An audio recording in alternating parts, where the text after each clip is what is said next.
ನಮ್ಮ ಕರ್ನಾಟಕಕ್ಕೆ ಧೀಮಂತ ನಾಯಕ ಅಂದರೆ ಸಿದ್ದರಾಮಯ್ಯರೇ. ದೇವರಾಜ ಅರಸು ರೆಕಾರ್ಡ್ ಬ್ರೇಕ್ ಮಾಡಿದ್ದಾರೆ. ಅವರು ಒಳ್ಳೆ ಆಡಳಿತ ಕೊಟ್ಟಿದ್ರು ದೇವರಾಜ ಅರಸು ಅವರು. ಇವರು ಒಳ್ಳೆ ಆಡಳಿತ ಕೊಟ್ಟಿದ್ದಾರೆ. ಇನ್ನು ಮುಂದುವರಿಲಿ 5 ವರ್ಷ ಇವರೇ ಮುಂದುವರಿತಾರೆ. ದೀರ್ಘಕಾಲ ಇವರೇ ಇರ್ತಾರೆ. ನಾಟಿ ಕೋಳಿ ಬಿರಿಯಾನಿ ಮಾಡಿಸಿದ್ದೀವಿ 1,500 ಜನಕ್ಕೆ. ಅದನ್ನ ಹಂಚ್ತಾ ಇದ್ದೀವಿ, ಜನ ಖುಷಿ ಪಡಲಿ ಅಂತ.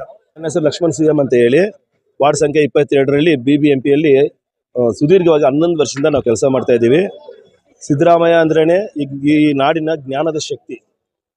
ನಾವು ಗುತ್ತಿಗೆಕಾರರ ಕೈ ಕೆಳಗಡೆ ಬಾನಸರಾಗಿದ್ದೀವಿ. 3 ತಿಂಗಳಿಗೊಂದು ಬಾರಿ ಸಂಬಳ, 4 ತಿಂಗಳಿಗೊಂದು ಬಾರಿ ಸಂಬಳ ಅಂತ ನಮ್ಮ ಜೀವನವನ್ನು 2014ರಲ್ಲಿ ಗುತ್ತಿಗೆದಾರರ ಕಡೆಯಿಂದ ನಮ್ಮನ್ನು ತೆಗೆದು ನಮಗೆ ಬಯೋಮೆಟ್ರಿಕ್ ಮಾಡಿಕೊಟ್ರು. 14,040 ರೂಪಾಯಿ, 6,000 ರೂಪಾಯಿ ಸಂಬಳಕ್ಕೆ ಬಾನಸರಾಗಿ ಬಾಳದ ನಮಗೆ ಒಂದೇ ಬಾರಿ 14,040 ರೂಪಾಯಿ ಮಾಡಿಕೊಟ್ಟು ನಮ್ಮ ಜೀವಕ್ಕೆ ಒಂದು ಬೆಳಕು ತುಂಬಿದ್ರು. ಇದೇ ಸಿದ್ದರಾಮಯ್ಯ ಮತ್ತೆ 2025ರಲ್ಲಿ ಮೇ ತಿಂಗಳಲ್ಲಿ ನಮ್ಮನ್ನೆಲ್ಲರೂ ಕಾಯಂ ಮಾಡಿದ್ರು.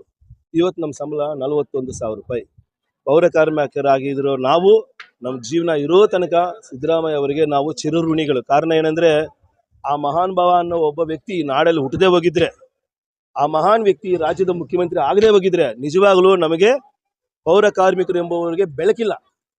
ನಾವು ಇಂದಿಗೂ ನಾವು ಕತ್ತಲ ಜೀವನದಲ್ಲೇ ಬಾಳ್ತಾ ಇದ್ವಿ. ಗುತ್ತಿಗೆದಾರರು ಕೋಟ್ಯಾರು ರೂಪಾಯಿ ಸಂಪಾದನೆ ಮಾಡ್ಕೊತಾ ಇದ್ರು, ನಾವು ಬಾನಸರಾಗಿ ಉಳ್ಕೊತಾ ಇದ್ವಿ. ಇವತ್ತು ಒಬ್ಬ ವ್ಯಕ್ತಿ ಪುಣ್ಯದಿಂದ ಇವತ್ತು ನಾವೆಲ್ಲರೂ ಬೆಳಕಿನ ಜೀವನ ಬಾಳ್ತಾ ಇದ್ವಿ. ಇವತ್ತು 40,000 ರೂಪಾಯಿ ತಗೊಂಡು ಪೌರ ಕಾರ್ಮಿಕರು ಸಾಲ ಇಳ್ದಾನೆ ಸಂತೋಷವಾಗಿ ಬಾಳ್ತಾರೆ. ಇನ್ನೊಂದು ಸಂತೋಷವಾದ ಸುದ್ದಿ ಏನು ಗೊತ್ತಾ? 3 ತಿಂಗಳಿಗೊಂದು ಬಾರಿ ಪೇಮೆಂಟ್. ಇವಾಗ ನಮಗೆ ತಿಂಗಳು ಪೇಮೆಂಟು. ಇದಕ್ಕಿಂತ ಒಳ್ಳೆ ಭಾಗ್ಯ ನಮ್ಗೆ ಇನ್ನೇನು ಬೇಕು ಹೇಳಿ? ಈ ಮಹಾನ್ ವ್ಯಕ್ತಿಗೆ ಇನ್ನು ಮೇಲೆ ರಾಜ್ಯದಲ್ಲಿ 7 ವರ್ಷ ಮೇಲ್ಪಟ್ಟು ರಾಜಕೀಯದಲ್ಲಿ ಸುದೀರ್ಘವಾಗಿ ಒಬ್ಬ CM ನೋಡೋದು ಅಸಂಭವ. ಆ ಘನತೆ ಸಂಪೂರ್ಣವಾಗಿ ಸಿದ್ದರಾಮಯ್ಯ ಅವ್ರಿಗೆ ಮಾತ್ರನೇ ನಾವು ನೋಡಲು ಸಾಧ್ಯ. ಮುಂದೆ ನೋಡ್ತೀವೋ ಇಲ್ವೋ ಗೊತ್ತಿಲ್ಲ.